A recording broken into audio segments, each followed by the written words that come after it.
Ashen. This is on Xbox One X. You're getting a native 4K resolution with 30 FPS. There's no HDR support.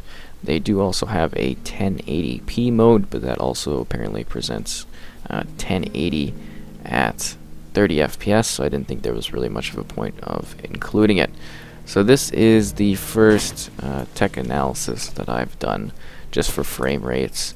Now I've gotten this open source software called Teardrop that I've been using for this, and I've run some tests to try to get a really fine-tuned thing, and for the most part in the games that I know do run well, this seems to be very accurate software, so I hope that this is good reading. I've also fine-tuned it and tweaked it a bit, so hopefully this presents something that is very accurate to what you're actually hoping to expect. So the game definitely does deliver on that 30 FPS. It's a very clean line. Occasionally it does drop to 29. I've seen it drop to the lowest, and that's towards the end of the video at about 27. And you see that in the more intense dungeon type areas. Anywhere that's sort of like open world is in the starting area, because this is the representative area where you spend the most time, which is why I thought it was important to show it.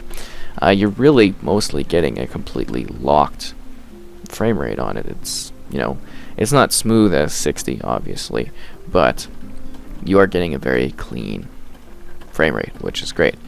So with this gameplay, and I know 60 is always preferred, you know, the fluid gameplay is always the best, but this one does carry a bit of a sluggish, sort of slow style to it, and that's not a bad thing. I mean, that's just how the combat is. So this is stamina based combat. Your enemies, you're very slow.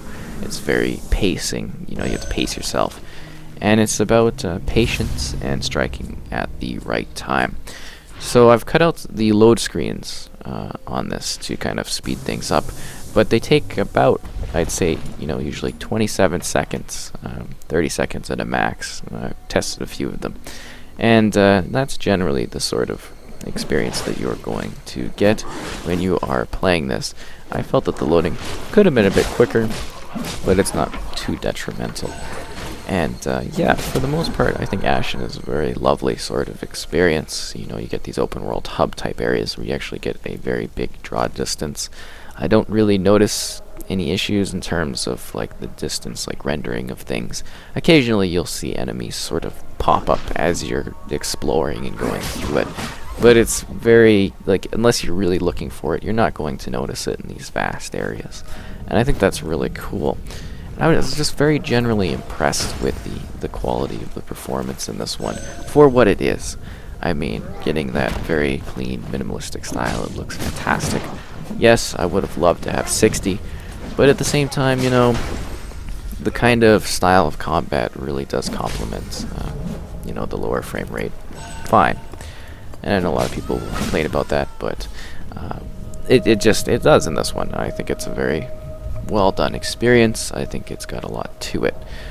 You know, you've got these very minimalistic style in terms of the art and what you do in it in terms of changing your weapons or your items. Everything is smooth. I'd compare the menu system sort of to what the recent Assassin's Creed titles, Origins and Odyssey, present, as you're just easily able to switch weapons on the fly or go into a menu and kind of change things. Now, it's a basic RPG. You're not really leveling, as to say. When you complete quests, you get, you know, health or stamina based on, you know, who you're helping and what you're doing, and that's kind of the basis for improving yourself. You do kill enemies and you get sort of points from it, and then you use that to actually level yourself, so that's an extra layer on top of it. But you get what I mean in the sense that you're not directly like picking skills off the skill tree. You're very casually moving through this, fighting enemies and progressing in your own way. And enemies do respawn, so you do have to fight the same sort of ones. The game carries a number of dungeons and boss type monsters to fight. Progression is open world, yet linear in the sense that you're always funneled to the same sort of area in order to go on to the next section. There's main quests and side ones too, and the world is very full of life. I'd like to comment that there's a lot of things going on. You know, you've got creatures running in the fields, you've got like kind of birds flying over. It's a very large world that is actually filled to the brim with things that are going on. It's it's semi-light on particle effects. I don't think it's too intensive. You're seeing there little bits of it. It's very confined, nothing too large and grand in scale.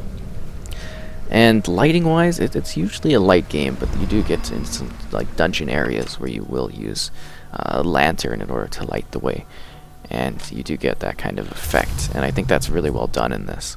That aside, it does feature a passive multiplayer, so you're technically almost always playing with somebody else. This one is very hard to explain to people. So instead of traditional co-op, you kind of have people come in and out, unless you're actually using like a friend code type thing, and then you're just kind of playing with friends that are on that friend code. But people come and they go, and you just sort of casually play together when you need someone. Like you go up to doors to start a dungeon, like you'll see in a bit here, and people will, someone will appear and they'll work with you, or you fight a boss, someone else will come in and help. Or you have an AI partner that's always available if you do need them. And you can't really change them or do anything with them. They're sort of just passively there with you. And yeah, I've been hoping that this gives a general good line of, what you're seeing in the game in terms of performance and just, playability and stuff like that. Very, very smooth line most of the time. When I did do the work to get this, checked out and everything like that, I tried to keep the kind of bitrate and everything visually wise so that it's like less compressed of a file. And so you're actually getting more of a true capturing on this. And I would love to hear feedback too in regards to just the setup for this, what I'm showing and everything like that. I thought it was important to cover the aspects of, what sort of resolution you're getting out of this, proposed, and the frame rate, and generally the frame rate line and everything like that. I want it to be very clean and concise. Loading is obviously an important thing for people, so I thought that was good to mention. And just generally showing off sort of a key area of the game, some combat, general movement around the world, talking about the aesthetics, and then showing off a little bit more of an intense area that you're going to see here. So this is where the game gets a little bit less performance perfect. If you consider 30 perfect, it's that's what they're aiming for, so that's fine.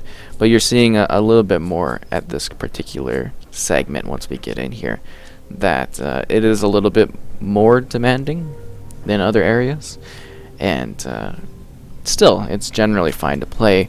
I do also notice at times it seems to like sort of freeze almost once you spawn out of a post. You get it for like 2 seconds, and then the game plays very fine.